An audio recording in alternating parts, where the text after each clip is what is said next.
Hi guys, welcome to Into Podcast, and this is my full reaction on the West Ham versus Chelsea match. Personally, I think one of the things that killed Chelsea was going behind very early in the game. We know what Prowse can do with the ball. The guy is a very good set piece taker, probably the best set piece taker in Premier League over the years. He's an amazing signing. I'm even shocked when the big club didn't go for him. I mean, I know the guy is old. The guy has always stayed in Southampton. I think Mayu was on his radar quite some season back, but that guy is a phenomenal set piece taker. He's a very good player with the ball.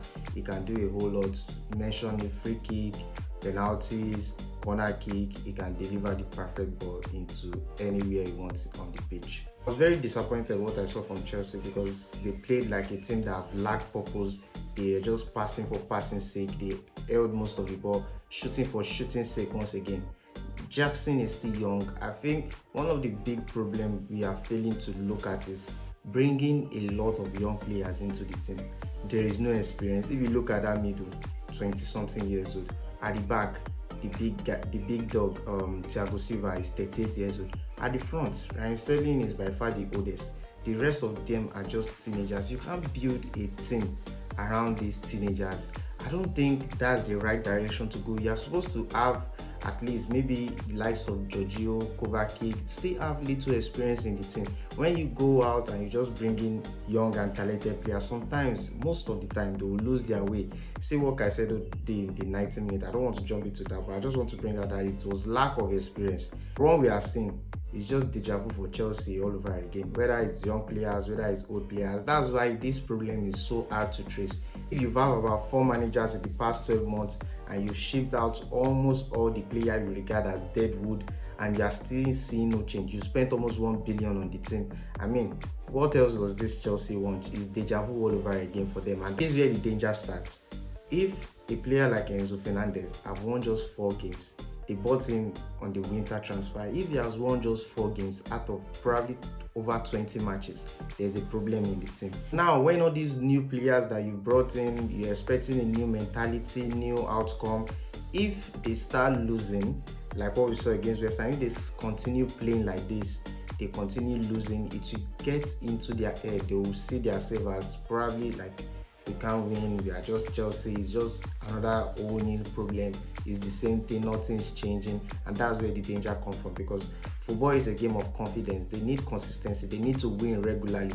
I don't think it has been a problem of identity for Chelsea. When we look at all those managers that have come and go, I think all of them has an identity. We can say Tuchel time is over, he needs to go, the team needs a new manager, it needs a fresh manager, blah blah blah. We can say all that all we want.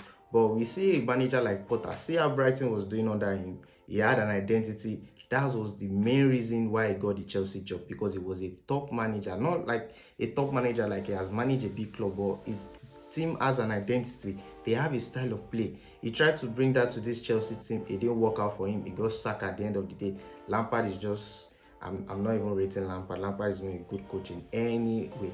But we see a manager like Pochettino now trying to infuse his identity into the team, and it's just the same story all over again. And I think David Moyes really had this game under control, in the sense that he didn't want his team to commit too forward, because Chelsea are using wide wingers. He didn't want them to concede. He didn't want them to commit into the game. They just play very organized, be very compact at the back, and just do your thing, and that worked for them. We never know if that Enzo penalty have entered, probably the game would have taken another turn. Chelsea might have won, but if it don't happen, if it don't count in football, the only thing that counts is, are you winning? Are you having the 3 points? If it's a knockout game, are you winning the first leg? Are you winning the second leg? Are you going through to the next round? That's the only thing that matters in football. In my opinion, I think trouble is looming for Chelsea. They played against 10-men West Ham for 23 minutes and they could not even get anything off it. What did they do? They went to concede another penalty in their own half. So all that is not even encouraging for the players, for the manager. It's a bad look for the Chelsea team itself. To me personally, they still made a mistake in their transfer. I don't think buying a player of 100 million is the solution to their problem. They could have brought a player in like Milinkovic-Savic of Lazio, a very experienced midfielder. They still need a little bit of experience in the mix. You have to mix youthfulness and experienced players. I think when the two of them come together, it makes a very, very good thing. You see teams like Arsenal, for example, you have players like Odegaard, Saka, Martinelli. You still have older men like Giorgio in the team. You have players like Saka in the team last season, although he already left, but at least he made an impact. He would have passed on a little bit of experience to all those players that are there. You can't just pack youths and expect them to win games for you. I think they are too young to handle this kind of pressure. They can't just keep signing. I'm seeing he reported that they are looking to sign Gavi one time. I saw another one that they are looking to sign for Balogun. You can't keep signing young players. That is not the answer. You are getting around FFP, giving them 7 years contracts, 8 years contracts. They are all potentials.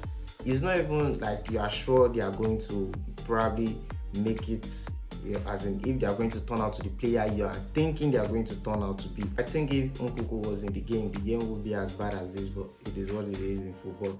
So now Pochettino now has a great task ahead of him. They are playing against Luton Town next week, and we are all expecting, the whole world in fact is expecting Chelsea to win that match. Let me know in the comment section, what do you think Chelsea is lacking? What do you think they are missing? Do you have a very, very good solution to their problem? Just let me know what you think in the comment section below. I would love to read that. Ciao. Thanks for watching 22 Podcasts. Please don't forget to like and subscribe.